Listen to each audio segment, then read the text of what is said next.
नमस्कार मित्रों, आज हमारे सामने वरिष्ठ गीतकार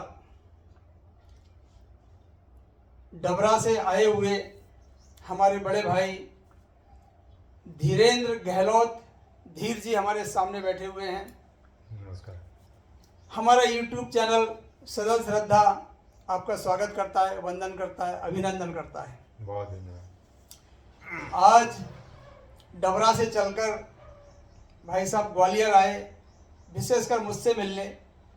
ये मेरा सौभाग्य है कि अपने छोटे भाइयों पर भाई साहब का ऐसा आत्मीय प्रेम जो देखने को मिला वह अतुलनीय है, अविस्मरणीय है। और उनका मुझे आशीष मिलता रहता है फेसबुक के माध्यम से, व्हाट्सएप के माध्यम से। आज यहाँ आकर के मैं बहुत गदगद हुआ हूँ। कुछ ऐसे व्यक्तित्व से मिलने का सौभाग्य बड़े ही दिनों में आता है, तो आइए उनसे कुछ उनकी साहित्य यात्रा के बारे में कुछ चर्चा करते हैं। भाई साहब, आपका हमारे यूट्यूब चैनल में बहुत बहुत स्वागत है।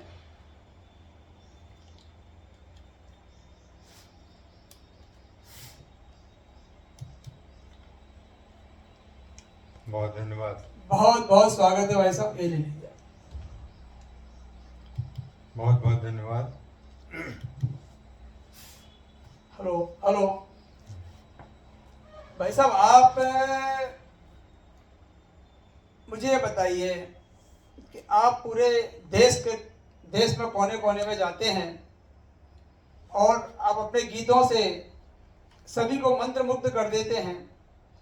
आपके अंदर ये विधा कैसे आई और कब से आई है, और ये साहित्य यात्रा का आपका ये पड़ाव या जो यात्रा है कब से शुरू हुई, जरा संक्षेप में हमें आप बताइएगा। मेरी यात्रा की देन मैं समझता हूँ मेरी माँ रही, जो बहुत ही सुमधुर कंठ था मेरी माँ का जी।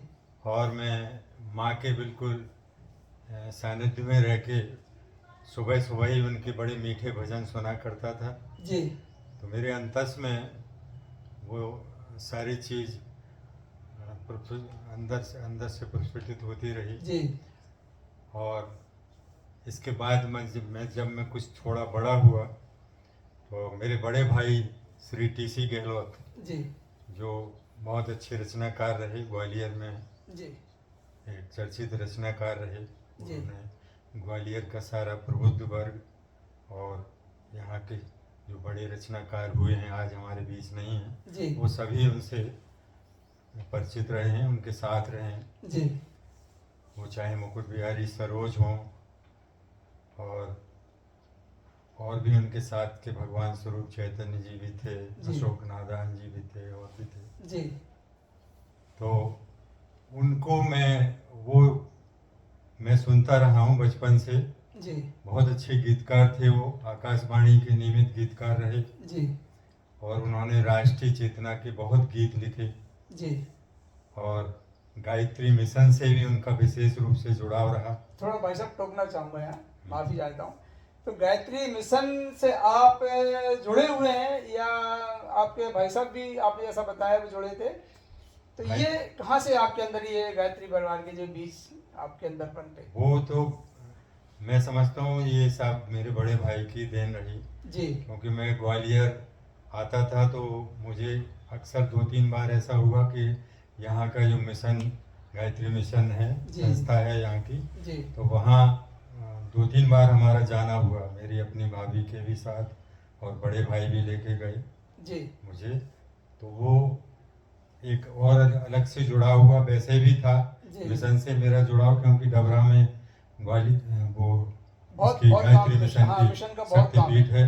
जी जी। हाँ, तो वहाँ भी मैं जाता रहा हूँ बराबर, तो जुड़ाव तो था मेरा पहले से ही जी।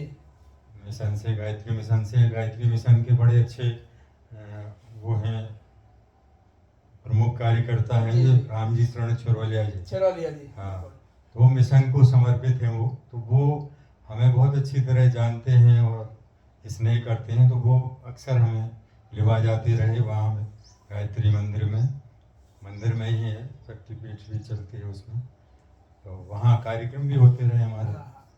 तो जब से वो माँ ये के प्रसंग प्रति मैंने जुड़ा इसलिए हुआ। छेड़ा क्योंकि मैं खुद भी गायत्री परिवार से जुड़ा हुआ हूँ। हाँ, अच्छा, अरे ये तो जानकर बहुत खुशी। जी जी, तो मुझे ये बताइए भाई साहब कि आप सर्विस में थे, हम्म, सास की सेवा में थे, जी और परिवार भी है आपका, हाँ हाँ परिवार में बच्चे भी हैं, तो चूंकि आप इस साहित्य से भी जुड़े हुए हैं और साहित्य की बहुत गहरी जो विधा है गीत की, उससे आप जुड़े हुए हैं, जी। तो आप ये सब मैनेज कैसे करके चलते थे? जैसे आपको बाहर भी जाना है, गीत के लिए कहीं घर में भी है, जो गोष्ठियाँ भी हैं, तो परिवार में ये सामंजस्य कैसे बिठाया आपने?